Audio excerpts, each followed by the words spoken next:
अस्सलाम वालेकुम नाज़रीन, मैं हूँ आपकी मेज़बान उस्मान ओमान। हबीब साहब प्रोग्राम में मेरे साथ मौजूद। सदर मुमलिकत डॉक्टर आरिफ अलवी ने निगरान वज़ीर आज़म अनवारुल हक काकड़ को ख़त लिखा है, जिसमें आम इंतखाबात से मुतालिक तहरीक इंसाफ के ख़दशात पर गौर करने का कहा है। ख़त में यह भी लिखा है कि आज़ादाना, मुनसिफाना और मुस्तनद इंतखाबात के इनेकाद पर पूरे पाकिस्तान का इत्तेफाक है।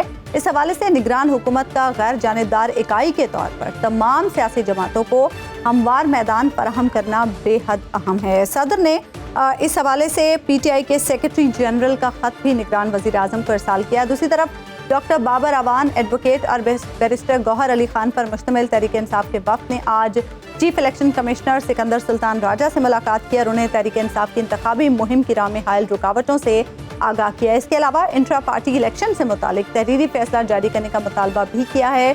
तहरीक इंसाफ की कानूनी टीम को बताया गया है कि बैट का निशान तहरीक इंसाफ का ही होगा, कोई चेयरमैन माइनस नहीं होगा। PTI के जो चेयरमैन हैं वो रहेंगे। दूसरी तरफ तहरीक इंसाफ जो एक हकीकत है और इसका एतराफ़ उसके मुखालिफिन भी करते हैं, उनकी तरफ से ये वजाहत की गई है कि पार्टी किसी इदारे से लड़ने नहीं जा रही और सिविलियन सुपरमेसी वर्सेस एस्टैब्लिशमेंट के बयानिए के साथ इंतखाबात लड़ने का फैसला किया गया। इसी तमाम तर सूरत हाल पर बात करेंगे। प्रोग्राम में हमें ज्वाइन कर रहे हैं वकील और तर्जुमान पाकिस्तान तहरीक इंसाफ बैरिस्टर गौहर अली खान साहब। सबसे पहले तो ये बताइएगा कि आज जो मुलाकात हुई आपकी इलेक्शन कमीशन हुक्काम से, उसमें क्या तहफ़्फ़ुज़ात आप लोगों ने रखे और क्या यकीन दहानियाँ आप लोगों को करवाई गई हैं?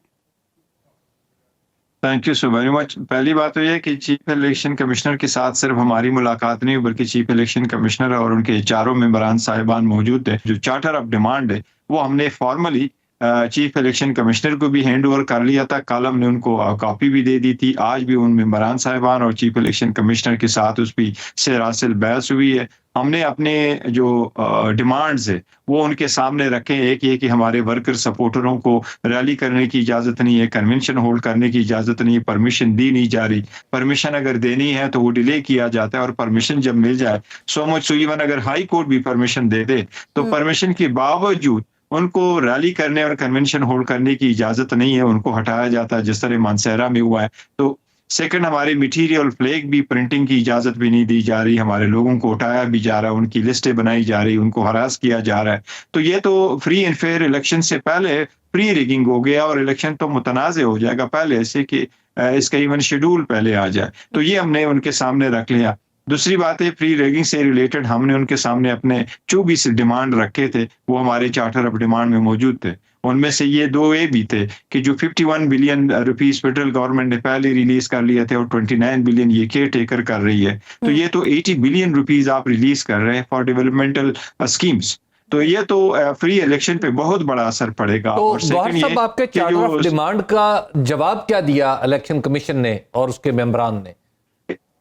इलेक्शन कमीशन ने, चीफ इलेक्शन कमिश्नर साहब ने खुद इनके नोट ले लिए और उन्होंने फरमाया कि हम इस पे मुनासिब ऑर्डर इशू करेंगे। हम मेक श्योर करेंगे इस बात की हमें यकीन दहानी चीफ साहब ने जरूर करवाई है। उन्होंने कहा था हम मेक श्योर करेंगे, हम कोई प्रेशर नहीं लेंगे, हम मेक श्योर करेंगे कि सारे ये जो इलेक्शन आ रहा है ये फ्री एंड फेयर हो और हम इंशाल्लाह सारे वो इकदाम करेंगे जो free and fair election hold करने के लिए जरूरी है। तो ये उन्होंने तो हमें यकीन दहानी कराई है। तो गौर साहब ये बताइए, आप तो खुद कानूनदान हैं, अब आपके बहुत सारे लोग जो हैं वो तो मुख्तलिफ मुकदमात में जेलों में हैं। अगर किसी की ज़मानत होती है तो वो दोबारा गिरफ्तार कर लिया जाता है, तो एक कानून का प्रोसेस है। तो क्या इलेक्शन के लिए इलेक्शन कमीशन इस कानूनी प्रोसेस को बाईपास कर सकता है? नहीं, देखो वो तो हम कोशिश कर रहे हैं। यही तो हमने इलेक्शन कमीशन को कहा है कि अगर हम रैली होल्ड करते हैं तो उनको पहले से उठाया जाता है, या जो एक्टिविस्ट है उनकी लिस्टें बन रही है और उनको हरास किया जा रहा है। तो अगर इलेक्शन कमीशन इलेक्शन कवानीन के अंदर और पॉलिटिकल पार्टीज के कवानीन के अंदर कोई डायरेक्शन दे दे तो हम उनको इम्प्लीमेंट करेंगे। हम तो ये नहीं कह रहे कि हमें जहां हम चाहे जलसा करें और बाकी लोग निकलें। तो ये एक तो हमारा जो पॉलिटिकल एक्टिविटीज उस सिलसिले में। दूसरा जो हमारा डिमांड है वो ये कि इलेक्शन जब शुरू हो जाए तो इलेक्शन कमीशन सारे पार्टीज को डायरेक्शन इशू कर सकता है। वो इलेक्शन कमीशन वाहिद ऐसा इदारा है जो ऐसे डायरेक्शन दे सकता है, एक हाई कोर्ट अपने हाई कोर्ट के हद तक दे सकता है, जबकि इलेक्शन कमीशन जो इंस्ट्रक्शन इशू करेगा वो पूरे मुल्क के लिए होंगे। तो इलेक्शन कमीशन चीफ सेक्रेटरीज को डायरेक्शन इशू कर सकता है, IG जो है पुलिस की उनको डायरेक्शन इशू कर सकता है कि पॉलिटिकल एक्टिविटीज में हर्डल ना क्रिएट करे। तो आपको क्या उम्मीद है लेवल प्लेइंग फील्ड मिल सकेगी पाकिस्तान तहरीक इंसाफ को? देखिए, फिलहाल जो सर्कमस्टांसेस है, हमें तो ये उम्मीद बहुत कम है कि हमें लेवल प्लेइंग फील्ड मिलेगी, लेकिन हमें जो बावर कराया जा रहा है, हमने तो देखे अभी इकदामात होंगे तो फिर पता चलेगा। हमने आज भी ये उठाया कि देखे जो हमारा बेट का निशान है उसका डिसीजन क्यों इतना हुआ, तो इलेक्शन कमीशन ने कहा इंशाल्लाह 2 दिन में आ जाएगा। और जिस तरह बाकी इकदामात अभी इलेक्शन कमीशन ने करने हैं, देखते हैं। हम कॉशियसली ऑप्टिमिस्टिक है फॉर द टाइम बी। अच्छा, आप सदर साहब ने भी वज़ीर-ए-आज़म, निगरान वज़ीर-ए-आज़म को ख़त लिखा है कि वो भी इस मामले का नोटिस लें। तो ये बताइए कि क्या वज़ीर-ए-आज़म कुछ इस मामले में कर सकते हैं? आपने सदर का चैनल भी ऑन किया है या उन्होंने खुद ऑन किया है, और आप इलेक्शन कमीशन की तरफ भी गए। मैंने देखा था कि पेशावर हाई कोर्ट से भी कहा गया था कि पेशावर हाई कोर्ट ने हुक्म दिया था कि आपको पॉलिटिकल एक्टिविटीज़ करने की इजाज़त है। तो क्या पेशावर हाई कोर्ट के अहकामात भी नहीं माने गए खैबर पख्तूनख्वा में?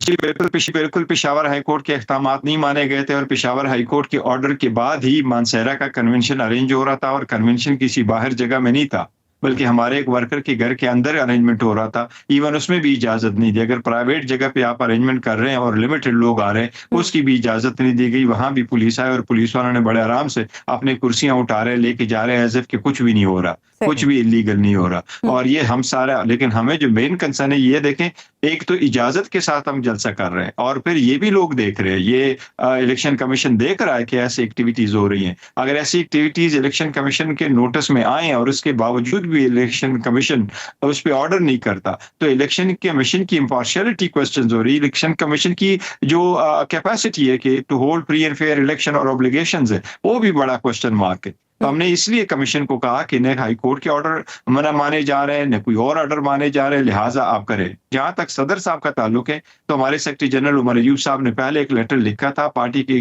कंसल्टेशन के साथ वो लेटर लिखा गया था कि आपने आप इसकी गुडविल को इस्तेमाल करके ये फैसिलिटीज प्रोवाइड की जाए और सारे पार्टीज को की जाए, और इलेक्शन की फ्री एंड फेयर इनकेकात के लिए किया जाए। और दूसरी बात यह कि केयर टेकर गवर्नमेंट, वो जो कि हम समझते हैं कि पिछली गवर्नमेंट की एक एक्सटेंशन है, लेकिन जिस तरीके से केयर टेकर प्राइम मिनिस्टर ने स्टेटमेंट से दी हैं और जो फंड्स रिलीज किए जा रहे हैं, और जो इस वक्त पब्लिक फंक्शनरीज है वो फेडरल गवर्नमेंट के इंस्टेंस पे बाकी अपोनेंट पॉलिटिकल पार्टीज के लिए फैसिलिटेट कर रहे हैं, जिसको आज हमने पॉइंट आउट किया है लंगड़ियाल साहब को, जो सेक्रेटरी एनर्जी है, जिसको अहकामात दिए जा रहे हैं कि जल्द से जल्द पोल भी पहुंचा और ये करो। तो हम कोशिश कर रहे हैं कि ये तो सदर साहब के लेटर से शायद कुछ ऐसे इकदामात हो जाए जो ये रुक जाए। अच्छा, ये बताएगा कि खान साहब के मुकदमात के हवाले से क्या सिचुएशन है, क्योंकि बड़ा कम वक्त रह गया है, अब तो इंतखाबात में भी 1 माह का वक्त है, अब खान साहब के पास भी कि कोई फैसला आए उनके मुकदमात के हवाले से भी, क्या सिचुएशन आपको लग रही है?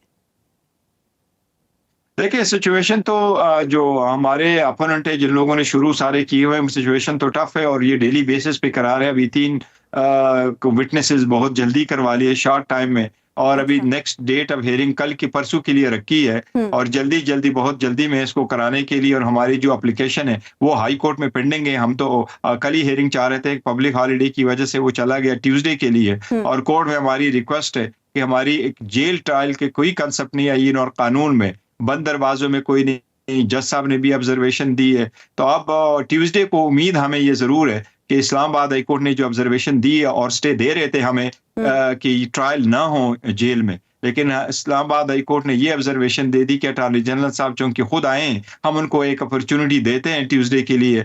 अदालत हम समझते हैं कि अच्छी डायरेक्शन में जा रही है, उम्मीद है कि ट्यूसडे वाले दिन कोई अच्छा फैसला आ जाए इस्लामाबाद हाई कोर्ट। गौहर खान साहब, आपकी पार्टी का एक इंटरनल मसला भी बहुत बड़ा पैदा हो गया ना, कि आपके चेयरमैन से लेके नीचे तक वो तमाम लोग जिन्होंने माजी में इलेक्शन लड़ा था या वो मेंबर थे, वो सब के सब या तो अपने हलकों से गायब हैं, या जिन्हें टिकट मिले थे वो अपने हलकों में नहीं जा पा रहे, और बहुत सारे ऐसे लोग हैं जो किसी न किसी वजह से जेल में हैं। तो ये बताइए कि आपको कानूनी तौर पर ऐसा लगता है, knowing the not only law but also the process, कि इसमें कितना टाइम लगेगा और इलेक्शन तक आप इन लोगों को मैदान में लाने में कामयाब हो जाएंगे, या कोई ऑल्टरनेट बंदोबस्त करेंगे? नहीं, इंशाल्लाह ताला हमने तो बी प्लान भी साथ रखा ही है, लेकिन इस तरह नहीं होगा। इंशाल्लाह ताला हमारे सारे जो लीडरशिप है वो बाहर आएंगे, हर सूरत आएंगे, लेकिन बिल्कुल प्रेशर बहुत ज्यादा है और इन हाइडिंग है, क्योंकि जो बाहर आ जाता है, इवन असद कैसर साहब को किस तरीके से मुकदमे में गिरफ्तार किया गया, लेकिन हम ये कोशिश ज़रूर करेंगे कि द मोमेंट जो इलेक्शन शेड्यूल आ जाता है तो वो तरीक़ेकार डिफरेंट हो जाता है और सुप्रीम कोर्ट की जजमेंट्स कि कोई भी अगर प्रोक्लेम ऑफेंडर भी हो जाए तो वो डिस्क्वालीफाई नहीं होता। तो इस वक्त हमारे जितने भी लीडरशिप में उसमें से कोई भी disqualified to hold the election नहीं है। अगर इनकी डिस्क्वालिफिकेशन नहीं है, जिसके लिए हम अल्हम्दुलिल्लाह शुक्रगुजार है कि अल्लाह ने हमें बचाया उससे, तो हमारी लीडरशिप इलेक्शन लड़ेगी और वर्कर भी और सपोर्टर भी हमारे सिर्फ इलेक्शन का इंतजार कर रहे हैं। लेकिन जिस वक्त अनाउंस होगा और ये शेड्यूल आएगा और जिस पे पब्लिक नोटिस इशू होगा कि अब नॉमिनेशन फॉर्म फाइल करे, तो हमारी लीडरशिप इंशाल्लाह ताला उस वक्त के मुताबिक अप्रोप्रिएट इक़दाम करेंगे। हमने वो प्लान बनाया हुआ है। प्लान बी क्या है पाकिस्तान तहरीक इंसाफ का? देखिए, हमने हर पोस्ट पोजीशन के लिए 3-3 सीटें तो पहले पार्टी ने अनाउंस किया था कि हम रखेंगे, जस्ट इन केस की लीडर किसी वजह से वो नहीं कर सकता तो हमने फिर प्लान इसके साथ जरूर किया हुआ। हम कोई कंस्टिट्यूएंसी से नहीं होगी जिस पे कंटेस्ट नहीं करेंगे, हम सारी कंस्टिट्यूएंसी से कोशिश करेंगे, लेकिन उम्मीद जरूर है कि हम सारे अदालतों में जाएंगे। वकला को भी टिकट्स दिए जाएंगे क्योंकि इस वक्त बहुत बड़ी वकला की टीम है पाकिस्तान तहरीक इंसाफ के पास, और कुछ दिन पहले भी पाकिस्तान तहरीक इंसाफ के कुछ रहनुमाओं की जानिब से कहा गया था कि हमारे कैंडिडेट्स जो नेक्स्ट होंगे वो वकला होंगे। नहीं, ये तो अभी तक बिल्कुल स्टेटमेंट ही है, इस पे पार्टी फैसला करेगी, कोर कमेटी हमारी फैसला करती है और जो हमारी पॉलिटिकल कमेटीज बनी हैं वो फैसला करेगी। तो ये पार्टी की डिसीजन है, पार्टी जैसे फैसला करेगी खान साहब के मशवरे के साथ, खान साहब के डायरेक्शन के साथ वही होगा। लेकिन अभी तो कोई भी ऐसा फैसला फाइनल नहीं हुआ किसी का भी। गौहर खान साहब, अभी तो आप किसी एक जगह पे आपकी पार्टी का इकट्ठा होना, हत्ता के सीनियर लोगों का भी इकट्ठा होना मुमकिन नहीं लगता, तो आपने क्या अरेंजमेंट की है कि आपकी पार्टी इलेक्शन लड़े और फिर आप टिकट कैसे अलॉट करेंगे? देखिए हबीब साहब, आप सही फरमा रहे हैं, इकट्ठे होना, बाहर आना बड़ा टफ सिचुएशन है। मैं तो समझता हूं कि शायद ये 1977 में भी ऐसा नहीं था जब भट्टो साहब का ट्रायल हो रहा था। आदो सख्त मार्शल लॉ था, भट्टो साहब का ट्रायल हो रहा था और जैसे भी ट्रायल था लेकिन फिर भी ओपन था। तो ये मौजूदा सिचुएशन तो उससे भी ज्यादा गंभीर है और ये बड़ी अफसोस की बात है कि 2023 में जब सारी दुनिया ओपनली इलेक्शन लड़ रही है और सारी इलेक्ट्रॉनिक मीडिया लोग कहां तक पहुंचे और हमें ऐसी सर्कमस्टांसेस फेस होना पड़ रहा है। लेकिन हबीब साहब, आपको यकीन दिलाते हमने अरेंजमेंट किया है, इंशाल्लाह ताला वो आपको वक्त आने पे बताएंगे। ये बताइए कि आपके चेयरमैन तो इस वक्त जेल में है, क्या उन्हें बाहर जो कुछ हो रहा है क्या उनके इल्म में है और क्या वहां से गाइडेंस भी आती है आपको? जी बिल्कुल, जरूर। देखिए, इमरान खान साहब हमारे चेयरमैन हैं, वही कायद है, वो पहले भी लीडर थे, अभी भी लीडर है, इन फ्यूचर में भी इंशाल्लाह ताला वो चेयरमैन रहेंगे। उनकी हिदायत के मुताबिक हम सारे डिसीजन लेते हैं, उनको वक्तन फवक्तन जब हमारी मुलाकात होती है तो उनको अपडेट भी करते हैं और उनकी गाइडेंस से आगे पार्टी को डायरेक्शन देते हैं और चलाते हैं। अच्छा, गौहर अली खान साहब, पीपल्स पार्टी भी इस वक्त लेवल प्लेइंग फील्ड का शिकवा कर रही है और इस बात का भी बरमला इजहार कर रही है कि तहरीक इंसाफ को इलेक्शन में होना चाहिए और जो कुछ तहरीक इंसाफ के साथ हो रहा है वो नहीं होना चाहिए, तहरीक इंसाफ को भी लेवल प्लेइंग फील्ड मिलना चाहिए। तो इस सिचुएशन में ये भी कुछ बातें चल रही हैं कि शायद पीपल्स पार्टी और तहरीक इंसाफ का इंतखाबी इत्तेहाद भी हो सकता है। क्या ऐसी कोई बात पार्टी में हो रही है? देखिए, अप्रिशिएट करते हैं, बिल्कुल अच्छी तरह अप्रिशिएट करते हैं पीपल्स पार्टी की जो ऐसी ऑब्जर्वेशन आई है कुछ लीडरों की तरफ से, और अच्छी बात है सारी पॉलिटिकल पार्टीज को ये मुतालबा करना चाहिए 1 पॉइंट एजेंडा पे कि इलेक्शन फ्री एंड फेयर होने चाहिए और सबको लेवल प्लेइंग फील्ड मिलना चाहिए। लेकिन जहां तक इत्तेहाद का ताल्लुक है तो मेरा नहीं ख्याल कि पीटीआई का इस वक्त कोई ऐसा इरादा है कि किसी भी पार्टी के साथ अलायंस करेगी। फिलहाल हमारा इरादा यही है, इंशाल्लाह ताला हर कंस्टिट्यूएंसी से लड़ेंगे और इंडिपेंडेंटली लड़ेंगे। अच्छा गौर साहब, ये बताइए कि बहुत सारे लोग तो जो जेलों में हैं वो अपने तौर पे चले अपनी जगह काम करते रहे और अब जेलों में हैं। आप एक नई क़यादत भी उभरी है जिसमें आप भी शामिल हैं और भी लोग नए सामने आए हैं, क्या आप लोगों को भी काम करने में किसी मुश्किल का सामना करना पड़ रहा है? हबीब साहब, मुझे तो जाती तौर पर बिल्कुल नहीं हुआ, अगर हमको सच बताऊं, नहीं हमें बिल्कुल ही नहीं हुआ। न किसी ने धमकी दी, न किसी ने कॉल किया, न किसी ने रोका टोका है। लेकिन देखिए हमारी पार्टी को अगर हो रहा है तो ये हमें ही हो रहा है। नहीं, देखिए जो भी है वकला तगड़े, लेकिन अब देखिए शायद वो कोई सेकंड टायर पे अगर रखा गया तो हमें अभी फिलहाल तो कुछ नहीं हुआ है। अच्छा। उम्मीद करते हैं कि फ्यूचर में भी नहीं होगा, लेकिन जो हमारी लीडरों के साथ हुआ है उसको तो ज्यादा है, तो ये तो हमें एक दुख तो जरूर है और यही बात है। लेकिन ये हबीब साहब, ये आपको जरूर बताओ कि हम सारे आए हुए हैं, लेकिन देखिए सम टाइम हम मजबूरी के तहत बैठे हुए हैं। हम प्रोफेशनल लोग जो है, हम चाहते हैं पार्टी के लिए अदर जो हमारे फोरम है और वेन्यू है, हम वहां बैठ करके काम करें बजाय कि टीवियों पे भी आकर के वो बताएं, जिसमें हमें फख्र है, प्राउड है कि बीइंग स्पोक्स पर्सन और तर्जुमान हम आए। लेकिन हम चाहते हैं कि हमारे पॉलिटिकल वर्कर भी आपके साथ इंटरेक्शन करें और हमारे जो पॉलिटिकल लीडरशिप है वो भी आए और अपने अवाम और अपने कंस्टिट्यूएंसी के हल्के के साथ। लेकिन सर्कमस्टांसेस यहाँ तक आ गए कि हमारे टीवी पे आने वाले भी बंदे बहुत कम रह गए, जिसका पूरे मैं कहता हूँ सारे लॉ अबाइडिंग सिटीजन्स को और डेमोक्रेटिक फोर्सेस को ये करना चाहिए कि ऐसे सर्कमस्टांसेस और ऐसे हालात डेमोक्रेसी के लिए नुकसानदेह होने चाहिए, अब खत्म होने चाहिए, बहुत हो गया। मैं अभी आपका ये देख रहा था चार्टर ऑफ डिमांड, इसमें आपने जो मिसालें भी दी हैं वो भी हंगू की दी हैं, खैबर पख्तूनख्वा की दी हैं।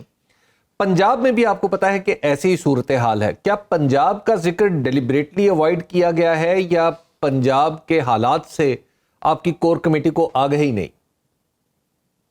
नहीं, हमारी कोर कमेटी पंजाब के हालात से भी आगाह है और पंजाब के भी हमने तस्करे किए। आज भी इलेक्शन कमीशन के सामने हमने उनको बताया है, जरूर हम लाहौर वाला भी लेके आए कि हमने लाहौर में भी इजाजत मांगे और इजाजत के बावजूद नहीं। तो आपने देखा होगा इसमें मुख्तलिफ फोरम है, एक में कुछ लिखा है कि हमें इजाजत नहीं मिली गई, तो वो जहां इजाजत नहीं दी गई हमने उनका मिसाल लिया। अगर आप नीचे देखेंगे तो हमने पिमरा का भी जिक्र किया है कि लाहौर में जब नवाज शरीफ का जलसा हो रहा है और दूसरे तो वहां हमने जिक्र किया है कि उनके जलसे जब हो रहे हैं तो उनको तो लाइव दिखाया जा रहा है और हमें नहीं दिखा रहा है। तो हमने सारे सूबों का जिक्र किया है कि जहां हमें परमिशन नहीं मिली, जहां हमारी परमिशन डिले हो गई और जहां परमिशन के बावजूद हम रैली से रोके गए। और बयानिया क्या होगा आइंदा पाकिस्तान तहरीक इंसाफ का, किस बयानिया के साथ मैदान में उतरेगी? क्योंकि वजाहत दी रऊफ हसन साहब ने कि पार्टी किसी रियासती इदारे से लड़ेगी नहीं। नहीं, हम कोई न किसी भी रियासती इदारे से न लड़ेगी, न किसी रियासती इदारे के हम खिलाफ है, कभी भी नहीं। सारे रियासती इदारे हमारे ही है, ये मुल्क हमारा ही है, इसका हर इदारा हमारा ही है और हमें इतना ही अजीज है जितने इदारों को अजीज है। बिल्कुल नहीं, अगर हम बयानिए के साथ जाएंगे जो खान का बयानिया है, हम जो चाह रहे हैं कि मुल्क में कानून की सुप्रीमेसी हो, ये करप्शन ना हो, एहतिसाब हो, ट्रांसपेरेंसी हो, अच्छी डेमोक्रेसी हो और अच्छी जो है ना इकॉनमी हो, तो उसके सारे इकदामात के लिए हम जाएंगे और अपना मैनिफेस्टो के मुताबिक जाएंगे। नहीं, हम किसी भी इदारे के खिलाफ न है, न वो उसका किसी बयानिए का हिस्सा। गौहर साहब, अगर हम अपने सिस्टम को देखें तो इसमें कुछ तो जाहिर है कोशिशें सामने होती हैं, लेकिन हमारे सिस्टम की एक खासियत है कि इसमें बहुत सारी कोशिशें पसे पर्दा भी होती हैं। रिकन्सिलिएशन एक ऐसा प्रोसेस है जो बहुत फैला होता है, इसका कुछ हिस्सा नजर आता है, कुछ हिस्सा नजर नहीं आता। तो क्या नजर ना आने वाले हिस्से में भी कुछ पेशरफ्त हो रही?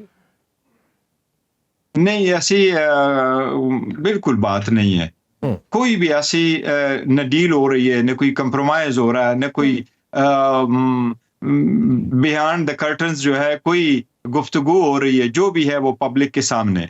और हमारा तो एक जो है ना नजरिया यही है कि हम समझते हैं इमरान खान साहब को जेल में रखा गया, ना करदे जुर्म में पाबंद सलासिल किया गया, जिस तरीके से उनको अरेस्ट किया गया, जिस तरीके से ट्रायल चलवाया गया, जिस तरीके से उनको रखा गया, जिस तरीके से उनको हक दिफा रिफ्यूज किया गया, जिस तरीके से उसकी कन्विक्शन हो रही है, जिस तरीके से उनको जेल में जाया जा रहा है, जिस तरह की वो उसकी जजमेंट सेंटेंस सस्पेंड हो जाती है तो किसी और केस में रखा जा रहा है। मैंने आपको मिसाल दे दी कि 1977 में भुट्टो साहब का ट्रायल हुआ, बहुत बुरा हुआ, गलत हुआ, लेकिन जो भी हुआ ओपन तो ट्रायल था ना, फिर भी हमारा तो ट्रायल भी ओपन नहीं हो रहा और हम दिफा मांग रहे हैं। बाकी लीडरों को तो कहते हैं अपने आप को प्रोटेक्ट करो, वो अपना दिफा में उनको कुछ रखते नहीं, आप एक्सप्लेन नहीं कर पा रहे और हमें तो उससे भी रोका जा रहा है कि हम अपने दिफा में कुछ कह सके। तो हमारे साथ तो बहुत ज्यादा हो रही, जो हमारे साथ ज्यादतियां हो रही ये तो शायद हिस्ट्री में किसी के साथ ना हो रही हो, लेकिन इस पे कायम है और खान साहब भी इस बात पे कायम है कि ये स्ट्रगल में सिर्फ इस बात के लिए कर रहा हूँ ताकि हमारी डेमोक्रेसी स्ट्रांग हो, हमारे इदारे स्ट्रांग हो, रूल ऑफ लॉ हो, गरीब और अमीर में तमीज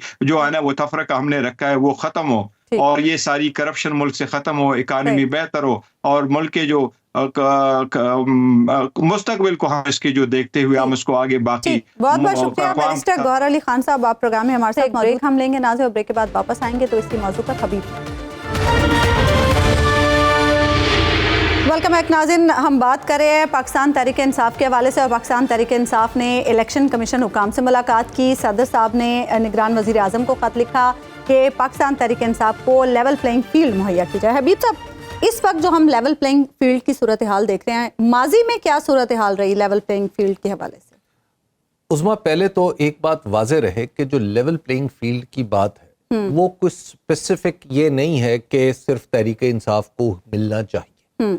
लेवल प्लेइंग फील्ड किसी भी इलेक्शन की सैंक्टिटी बरकरार रखने के लिए जरूरी है। यानी इलेक्शन की तकदीस भी बरकरार रहे, इसके मुनसिफाना होने का यकीन भी हो लोगों को, और लोगों को ये भी नजर आ रहा हो कि ये साफ और शफाफ है, और रन अप टू इलेक्शन जो है उसमें भी तमाम पार्टियों को मुनासिब मौका मिला कि वो अवाम में को अपने मंशूर की तरफ खींच सके या अपने उम्मीदवार की तरफ खींच सके।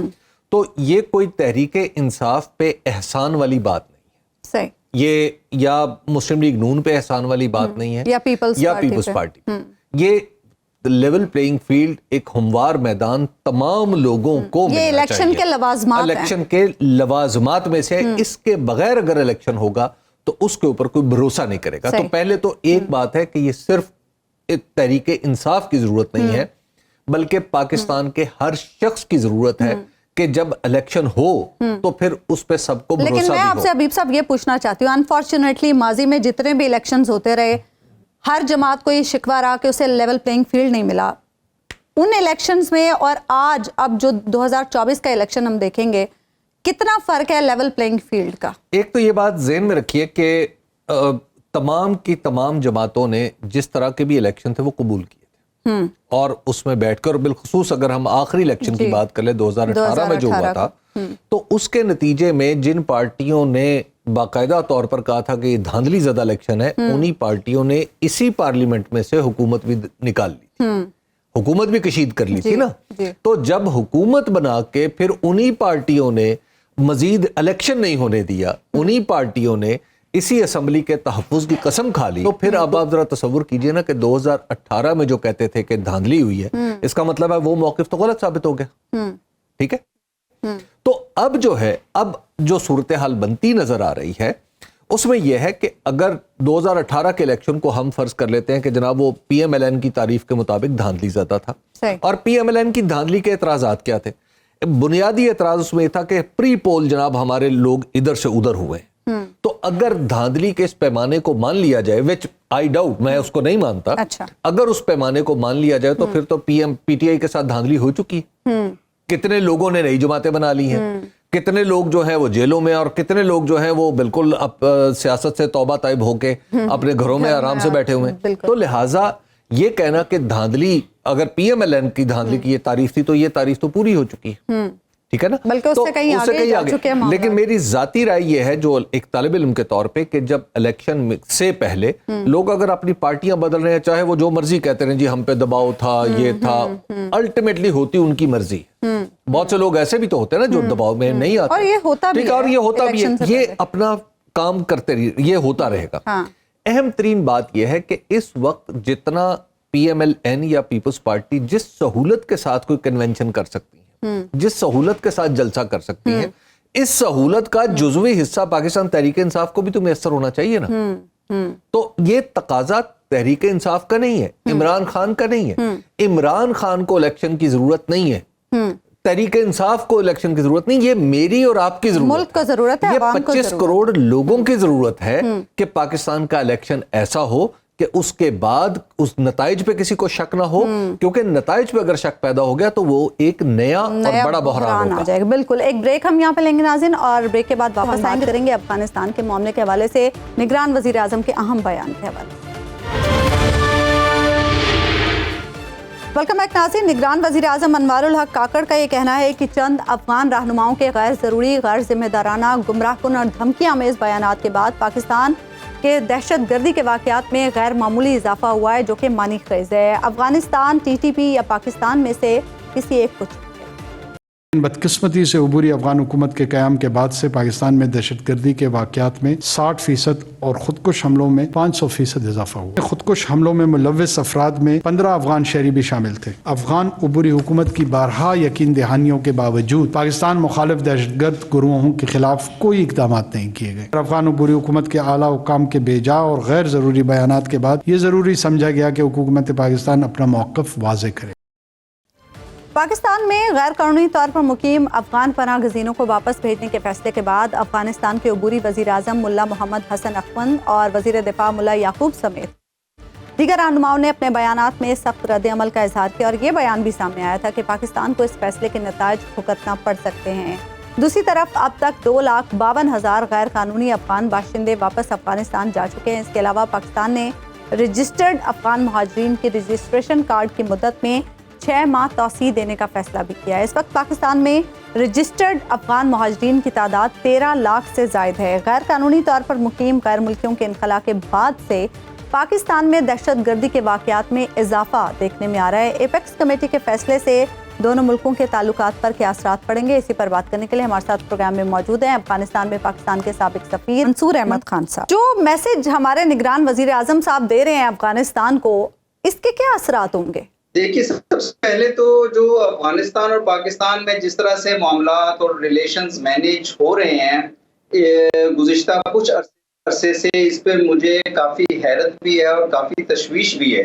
पाकिस्तान और अफगानिस्तान के दरमियान हमेशा जब से पाकिस्तान के और अफगानिस्तान के ताल्लुकात इस्टेब्लिश हुए हैं हमारी इंडिपेंडेंस के बाद से, कभी भी पाकिस्तान और अफगानिस्तान के दरमियान ये नहीं हुआ कि सरकारी सतह पर कोई एंगेजमेंट के चैनल्स ना हों। इवन अभी गुज़िश्ता 2 दहाइयों में जब यहाँ यूएस और नेटो की फौजें मौजूद थीं और अफगान हुकूमतों की तरफ से और बाज़ इंटरनेशनल क्वार्टर्स की तरफ से पाकिस्तान के ऊपर एलिगेशंस भी लगाई जाती थी तालिबान को सपोर्ट करने की, लेकिन पाकिस्तान और अफगानिस्तान के सरकारी चैनल्स मौजूद थे और जब भी कभी कोई इस किस्म के वाक़यात या कोई ताल्लुकात में ऊंच नीच होती थी तो उन चैनल्स के जरिए मामलात को एड्रेस किया जाता था।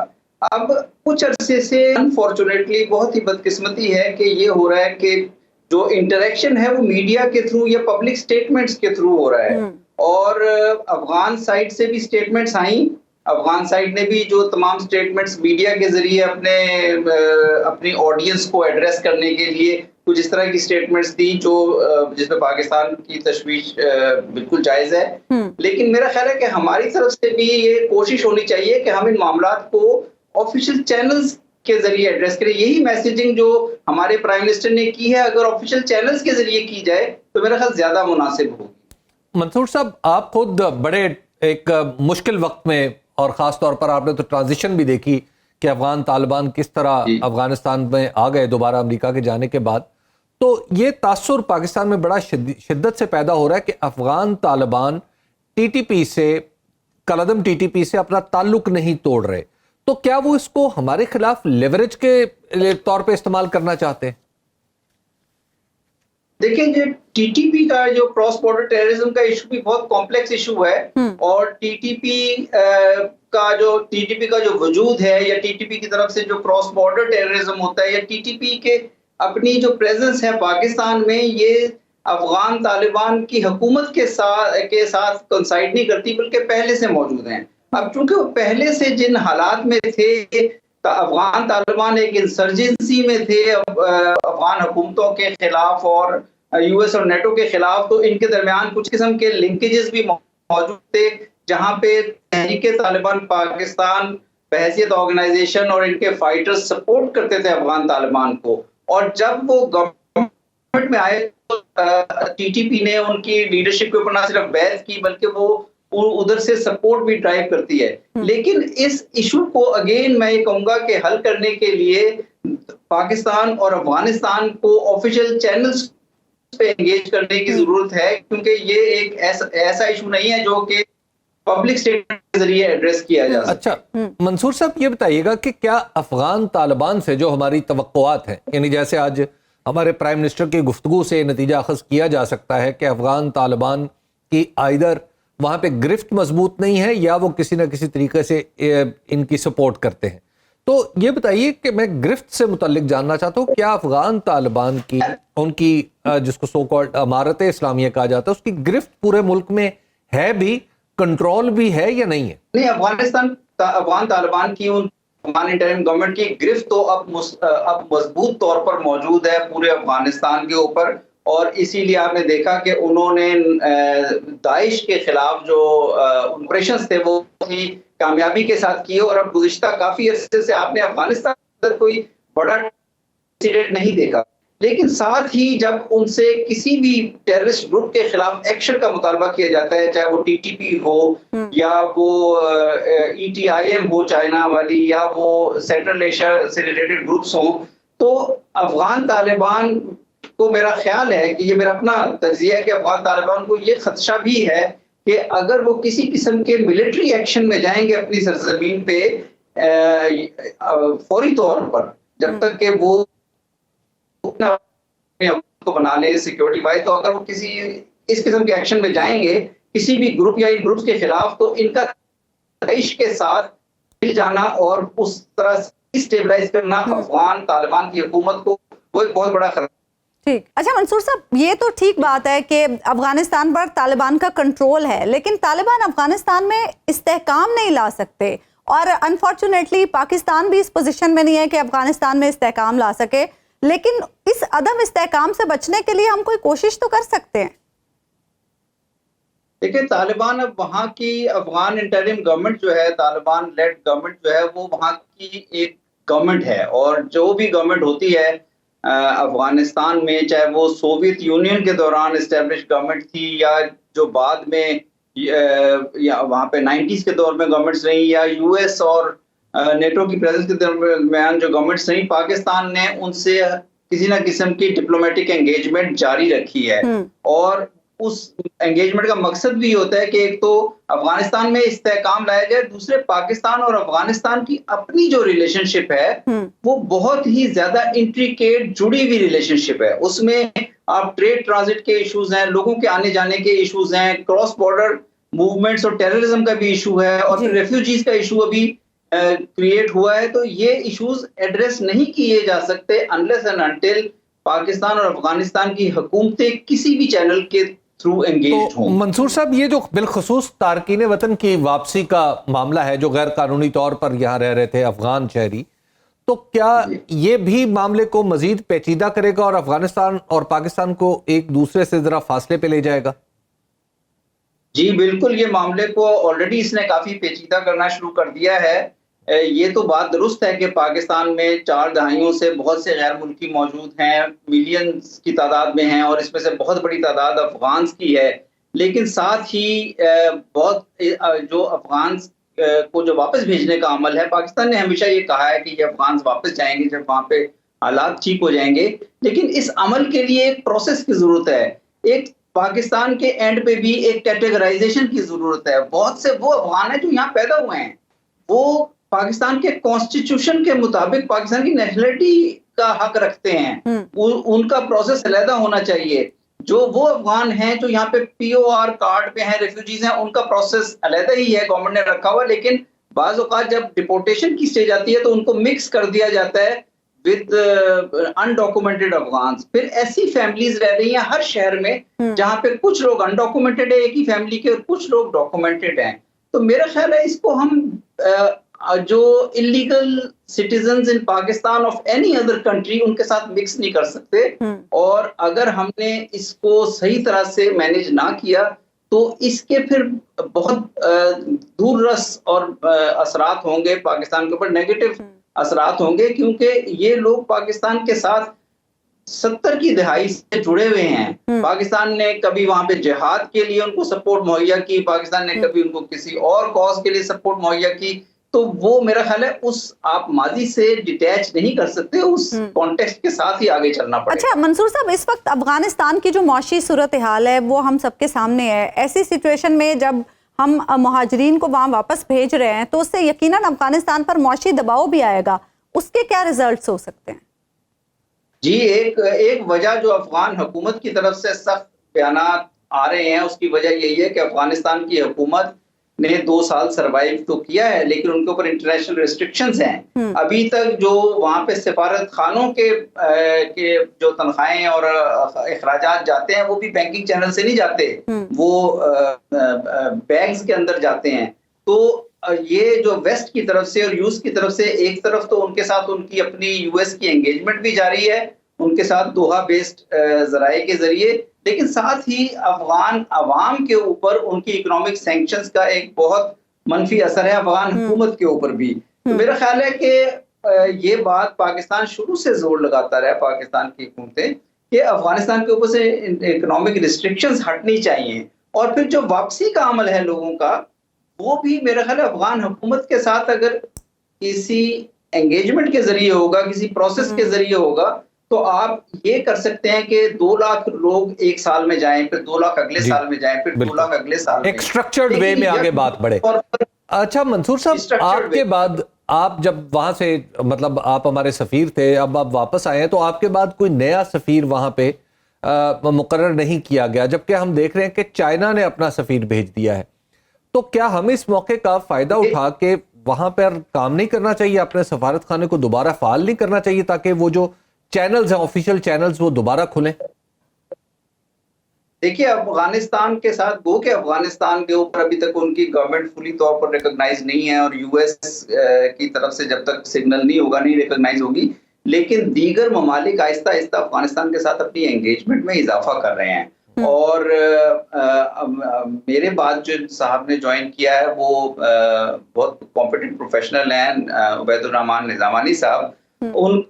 उनके बाद जब चाइनीज एम्बेसडर नए ने ज्वाइन किया, तो उन्होंने अपनी असनाद पेश की हैं बाकायदा अफगान तालिबान की लीडरशिप को, अफगान इंटरिम गवर्नमेंट को। अभी रिसेंट जो हम जिस एपिसोड में हैं, रिफ्यूजी रिलेटेड एपिसोड, इन हालात में भी मुल्ला ब्रदर ने एक बहुत बड़ा डेलीगेशन लीड किया है टू तेहरान, और वहां पे उन्होंने उनके साथ मुआहदे भी किए हैं ईरान की हुकूमत के साथ, मॉस्को के भी उन्होंने विजिट्स किए हैं, दुनिया के दीगर ममालिक की भी विजिट कर रहे हैं। तो मेरा ख्याल है कि जहां तक रिस्ट्रिक्शंस हैं, उन लीगल रिस्ट्रिक्शंस को फॉलो करते हुए, बगैर यूएन की किसी रेड लाइन को क्रॉस किए बगैर, हमें एक हद तक एंगेजमेंट में अफगानिस्तान के साथ रहना चाहिए, उस एंगेजमेंट को बढ़ाना चाहिए।